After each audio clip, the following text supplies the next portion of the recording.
Assalamualaikum warahmatullahi wabarakatuh. Nama saya Reza Sania Al-Khalidiyah dari Prodi Ekonomi Syariah kelas D NIM 21401142.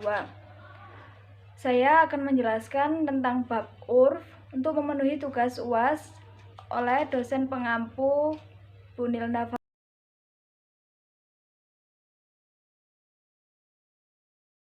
Baik, langsung saja saya akan menjelaskan bab.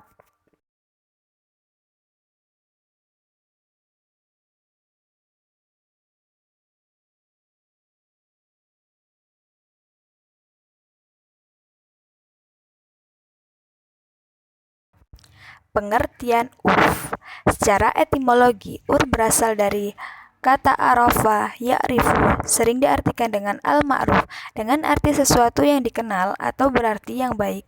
Sedangkan secara terminologi, urf mengandung makna sesuatu yang sudah terbiasa di kalangan manusia atau sebagian mereka dalam hal muamalat, hubungan kepentingan, dan telah melihat atau tetap ada dalam diri mereka secara terus-menerus yang diterima oleh akal yang sehat. Jadi, urf merupakan sesuatu yang tidak asing lagi bagi suatu masyarakat, karena sudah menjadi kebiasaan dan menyatu dengan kehidupan mereka, baik berupa perbuatan atau perkataan. Urf merupakan segala sesuatu yang dikenal oleh manusia dan berlaku padanya baik berupa perkataan, perbuatan, ataupun meninggalkan sesuatu. Untuk mengambil akar kata urf terdapat di dua ayat, yaitu dalam surat Al-A'raf ayat 199 yang berbunyi, "Jadilah engkau pemaaf dan suruhlah orang mengerjakan yang ma'ruf, serta berpalinglah daripada orang-orang yang bodoh." Dan surat Ar-Musalat ayat 1 yang berbunyi, "Dan demi makhluk-makhluk yang diutus berturut-turut menjalankan tugasnya."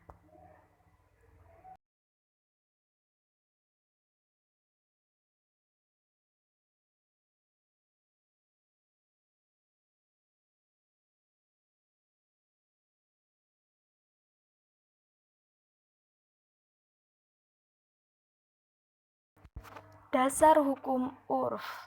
Menurut para ulama, urf sahih boleh dijadikan hujjah apabila tidak bertentangan dengan syarak. Ulama Malikiyah mengemukakan pernyataan mereka bahwa perbuatan ulama Madinah dapat dijadikan hujjah. Demikian pula ulama Hanafiyah menjadikan pendapat ulama Kufah sebagai dasar hujjah. Imam Syafi'i melalui qaul qadim dan qaul jadidnya, yaitu ketika terdapat suatu permasalahan yang sama beliau menetapkan hukum yang berbeda. Ketika beliau masih berada di Mekah, qaul qadim, dengan setelah berada di Mesir atau qaul jadid. Adapun firman Allah dan ucapan sahabat Rasulullah SAW yang menjelaskan berhujjah dengan urf sahih, yaitu Al-Quran Surat Al-A'raf ayat 199 yang saya jelaskan di pengertian urf tadi, yang menjelaskan ayat di atas bahwa Allah memerintahkan kaum muslimin untuk mengerjakan yang ma'ruf, sedangkan yang disebut sebagai ma'ruf adalah yang dinilai oleh kaum muslimin sebagai kebaikan, dikerjakan berulang-ulang dan tidak bertentangan dengan watak manusia yang benar, yang dibimbing oleh prinsip-prinsip.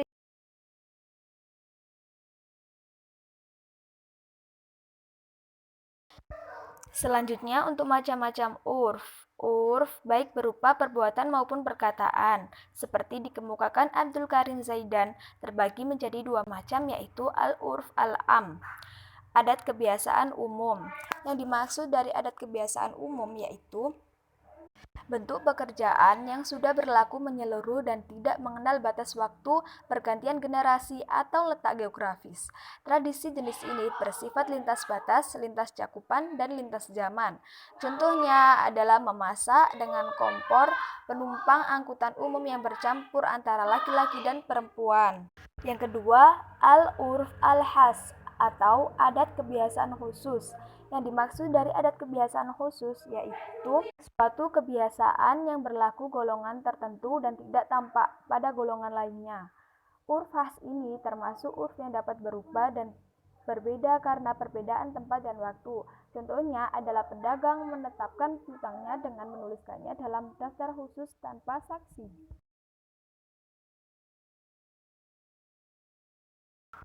Dan yang terakhir yaitu penerapan dalam ekonomi syariah. Pengaplikasian urf dalam bidang ekonomi dan keuangan kontemporer tidak seperti sihot yang dijelaskan di dasar-dasar hukum ekonomi klasik. Namun, karena mengandung arti yang menunjukkan kerelaan dari kedua belah pihak, maka dapat disimpulkan bahwa hukum transaksi modern tersebut boleh berdasarkan urf.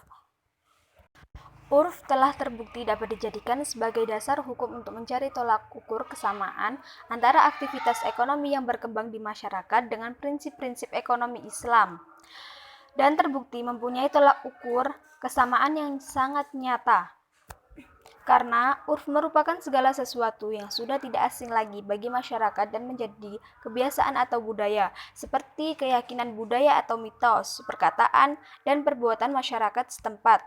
Sehingga urf dalam keterangan di atas dapat dijadikan sebagai metode dan sumber hukum Islam dalam menerapkan aktivitas ekonomi karena sesuai dengan hukum dan prinsip-prinsip ekonomi Islam. Adapun yang dimaksud ekonomi Islam adalah kegiatan memahami aspek-aspek ekonomi dalam merealisasikan perilaku manusia yang sesuai dengan prinsip-prinsip Islam. Jadi, dapat dipahami ekonomi Islam merupakan ilmu yang mempelajari tingkah laku muslim dalam semua bidang dan segala yang berhubungan dengan aspek-aspek ekonomi seperti produksi, distribusi, konsumsi, dan investasi, sehingga terwujudnya suatu perekonomian yang teratur, terarah sesuai dengan rencana dan tujuan berekonomi berdasarkan ajaran Islam. Contoh urf dalam ekonomi Islam adalah kegiatan jual beli yang dilakukan antara penjual dan pembeli tanpa mengucapkan sihot ijab, atau misal saya jual dan saya beli, seperti itu.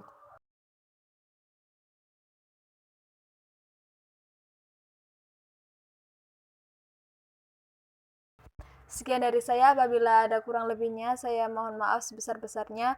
Wassalamualaikum warahmatullahi wabarakatuh.